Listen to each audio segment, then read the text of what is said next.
Delivering the city services that Milwaukeeans expect without increasing the tax burden, increasing police accountability while seeking a staffing sweet spot, and exploring more comprehensive methods of ensuring public safety.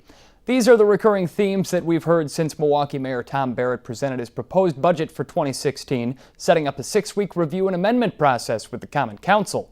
I'm Dustin Weiss, and this is a special budget edition of Council Rewind, where we will recap that process.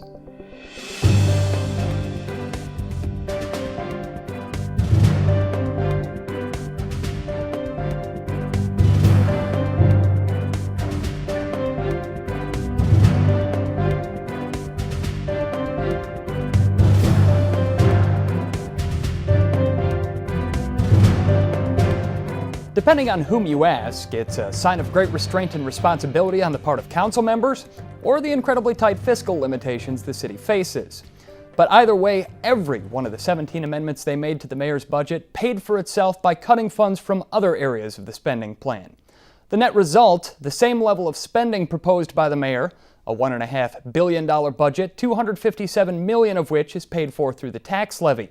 That figure is the same as the last budget, but with a growing tax base, it means each taxpayer will actually pay less. On October 6th, Budget Director Mark Nicolini laid out the figures for the Finance and Personnel Committee. The budget really does take into consideration strategy and objectives. These objectives, I'm sure, are familiar to you all, but revolve around safe and healthy neighborhoods, investment and economic vitality in the city throughout, workforce development and connection of people to family, supporting jobs, helping children succeed, and sustaining our environmental assets. And we try to do this within a financial context of limiting the combined annual impact of property tax levies and municipal service charges to 3% or less a year. I'm happy to say our current budget proposal comes in at about a 0.5% increase. So certainly, with your support, we've achieved some cost-saving measures that have taken fruit in this budget. And while we still maintain strong reserve levels, we've been able to utilize some reserves to help us keep that taxpayer costs down. The first pie chart just identifies from an all funds perspective, so a little more than $1.5 billion, just where the revenue comes from. And I would highlight 4 elements of the pie chart. First of all, something that we sometimes don't look at from the big picture, but certainly you look at when you review individual departments. 20% of the all funds budget is actually from enterprise funds. The 3 largest and most significant of those being water, sewer, and parking. And in fact, 2 of those funds not only support their own operations, but are able, through transfers to the general fund, help us maintain services such as forestry and the overall city budget through the parking fund transfer. Excuse me. When it comes to the tax levy supported budget, which is in the neighborhood of $900 million, the funds or the parts of the budget that are partly supported by the tax levy, we really have 3 primary revenue sources. If you want to back up, Bill, those being the intergovernmental revenue and property tax, which are almost equivalent now as a proportion of the total funds budget. They're also the 2 major tax levy supported budget revenues. 10 years ago, you would have seen a significantly larger percentage attributed to intergovernmental revenue. But because of the declines, now we're just about even on property tax and intergovernmental revenue. And then the user charges, which are near and dear to all of you, I'm certain, do play an increasingly bigger role in our budget at about 8% of all funds. So now moving to what you see every day, what your constituents see every day on the street, the operating budget, which I believe is about $616 million in the proposed for 2016. You will see how that's split up amongst departments. A little higher percentages to police this year, primarily as a result of the higher fringe benefit rate. But again, you'll see more than 80% of the of the operating budget proposed is contained within And to be 3 clear on that, departments. it's not that police are now receiving a higher fringe benefit compared to what they were receiving in previous years, but everyone else is getting less of a fringe benefit, so their percentage of cost is going up? No, in fact, in a few slides, I do have a note on fringe benefits, but really this reflects the estimated fringe benefit rates in departmental budgets, even though the fringe benefits are budgeted separately. The expenditures are budgeted separately. We do include an estimated rate to illustrate essentially the full cost of a department's personnel. The next slide just outlines what I still see as the 4 major challenges to structural balance. The state aid reductions, slow growth in our other non-property tax revenues, the new normal for employer pension contributions, and the total fringe benefit impact. The general city purposes budget goes up just 0.2%, 1.8 million. That's buoyed by the fact that employee healthcare benefits and workers' comp decline actually by 5.6 million, but also the department-controlled expenses. The increases are moderate at 1.3%, or 6.2 million. The total tax levy is frozen. Proposed non-property tax revenues, relatively slow growth at 3.5 million. So what does that mean for the typical homeowner? This year, the average residential value is pegged at $103,800. So the tax levy would go down just a little under $5. The municipal service bill would go up about $7.54. So about $2.65 of net impact. So certainly a relatively modest impact on the typical homeowner. In a move that's being seen in cities nationwide, Mayor Barrett's budget proposed $880,000 in funding to equip every police officer with a body-worn camera that will record most interactions with the public. And while the measure is a response to citizen demands for more accountability in policing, concerns that have been raised over privacy are not being treated lightly. Body-worn cameras is an initiative in the 2016 proposed. The 2016 proposed includes $880,000 for this effort, and I know the alderman's been very interested, the chairman's been very interested in if this was asset forfeiture, and it is all property tax supported. The plan is to have all 1,200 body-worn cameras deployed by the end of 2016. In 2017, we will have an annual cost of approximately $1.1 million. Right now, it's a fairly aggressive schedule in terms of the cameras being installed on officers in the next year. Part of a concern I have is if we're getting ahead of ourselves as it relates to policy and issue of recovering the data through open records requests. Do you have any of those concerns right now? Well, if we go back in the Wayback Machine a year ago, the entire world was saying, make sure every cop has a body camera and do it now. Mm-hmm. And as Alderman Witkowski just pointed out, the one thing we specialize in government is slow. So we finally got to a place where we had a bidder identified. We've got the body cameras purchased. They are in boxes right now, and we are 1 month behind on deploying them according to the schedule we developed. Now, we put together a policy because we were the first ones, in the midst of all the hullabaloo, to raise the privacy issue. Okay, we recognize people want a transparent police department that documents what it does, particularly in a critical incident.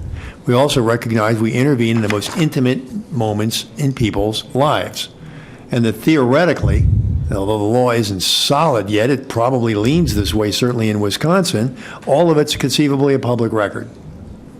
So you call the police department in the most intimate crisis in your life, we respond, and theoretically we are producing something that somebody can have on the news for their entertainment.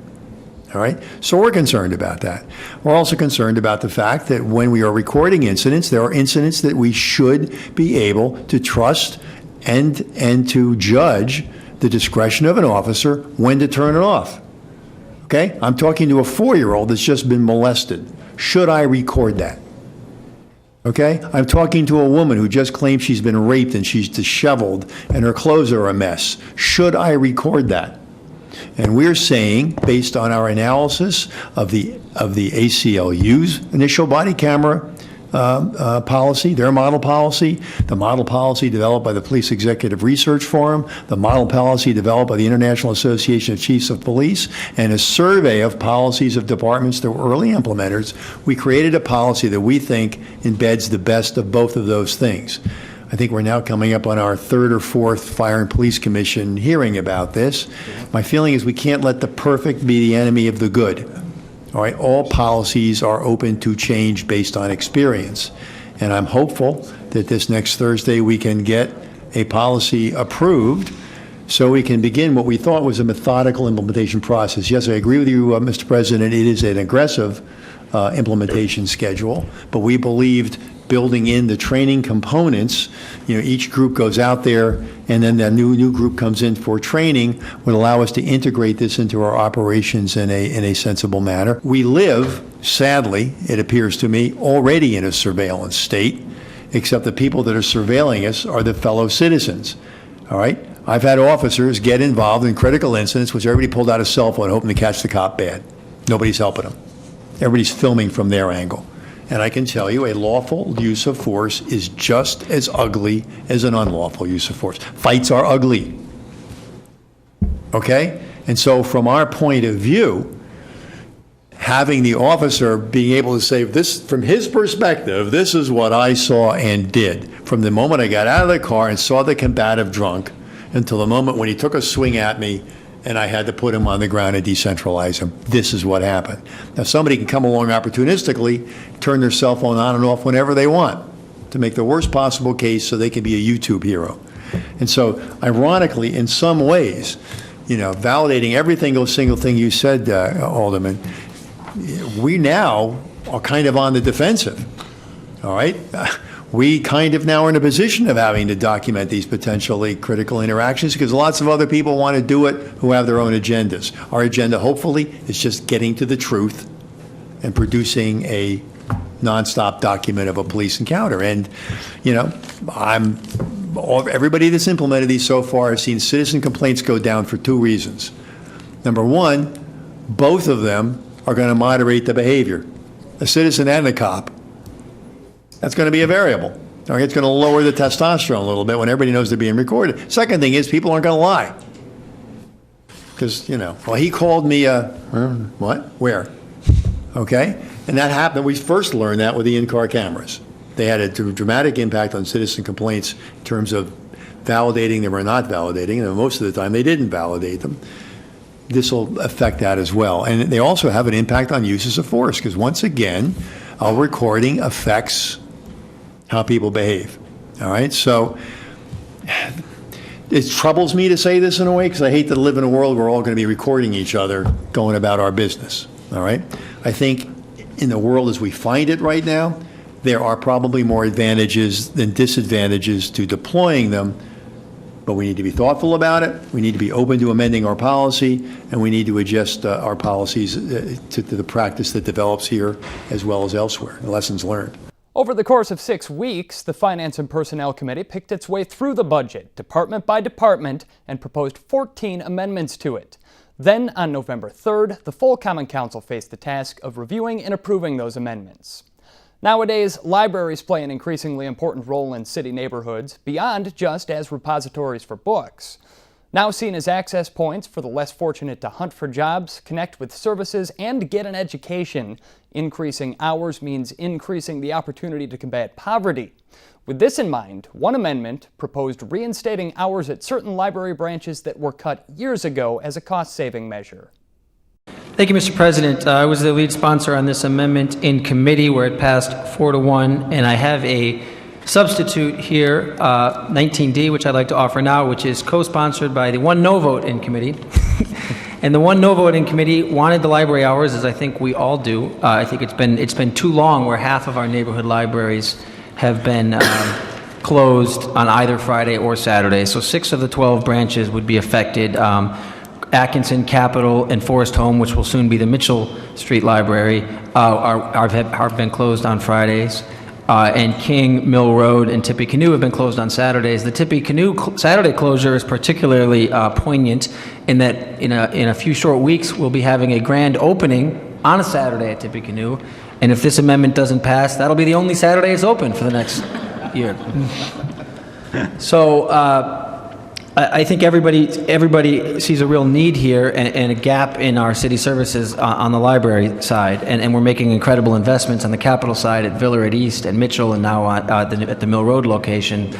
And so if we're going to have these great new buildings with libraries in them, we want to keep the doors to the library open as much as we can. The most significant funding comes from reductions in the energy or fuel budgets of the police and Department of Public Works, which frankly stretches them as far as they can go.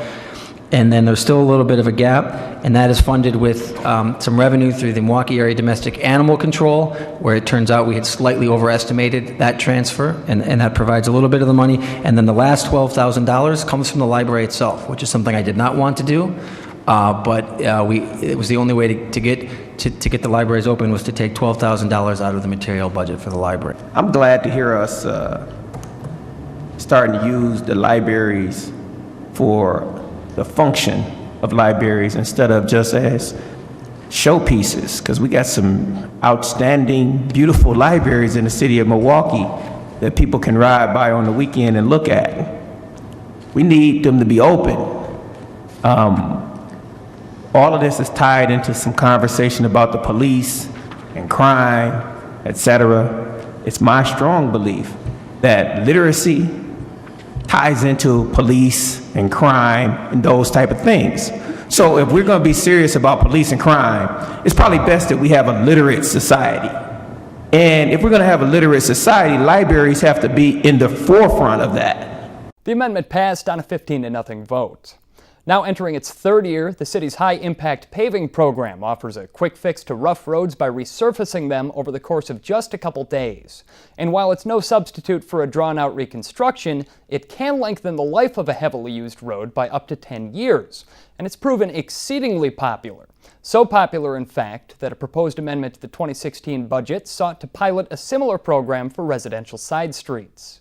Question to the sponsor. I seem to read here that that there'll be no alley reconstruction work done in the 2016 budget, and I'm just hoping that is a one-year situation and not a signal of precedent to come or coming policies that we abandon our alleys. I know Alderman Kovac and I did a field trip a couple of years ago to Detroit, and that is a city that has abandoned their alleys.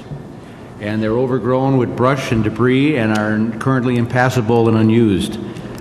You under-maintain infrastructure only so long, and at that point you're facing such a huge obstacle that you basically throw up your hands and give up. So I was just curious as to sentiment behind doing this for 1 year and 1 year only, or if this is the signal that this is going to be an ongoing budget amendment and that we're effectively abandoning the maintenance of alleys in Milwaukee. The very nature of the fact is that alleys are constructed out of cement largely. I know we are moving more and more toward utilizing some brick materials and pavers, but the fact of the matter is that it is largely a construction material that is going to be high in its construction cost next year. Meanwhile, the city is going underway to initiate a program of utilizing high-impact paving, or at least starting an initiative on local roads. I thought we might as well give a shot in the arm to that while that cost is going to be flat, and try to get the most bang for the buck next year. So that's the heart of the theory behind it, and the short answer is yes, it would be a one-year attempt to most utilize the dollars in the area of paving that is going to be cost effective based on pricing scenarios. That amendment passed on a 10-5 vote. While the mayor's proposed budget held steady on police staffing at 1,880, several different proposed amendments to the budget were intended to increase the number of boots on the ground. This adds 20 additional officers. That technically is approximately a 20% increase in officers for next year. In addition, the elimination of the furloughs, which is another $1.5 million, will be also added to the police department's budget in the context that we will no longer have furloughs. Last year, we added 12 additional police positions above and beyond the rate of attrition. The reality is that the Milwaukee Police Department, rightfully so, has received the vast majority of our tax dollars.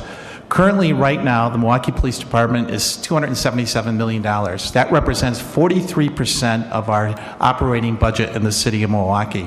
Why do we feel so strongly that that should be the main source in terms of resources? Obviously, public safety is one of the highest, if not the highest priority for this city council. It's reflected by our allocation of resources in this year's budget and in past year's budgets. This is a good amendment, okay? But it's also a good start. And I would hope that we don't get comfortable with just this and saying, you know what, we've done our part. We've added officers. Sure, we've added officers technically, okay, but this barely scratches the surface.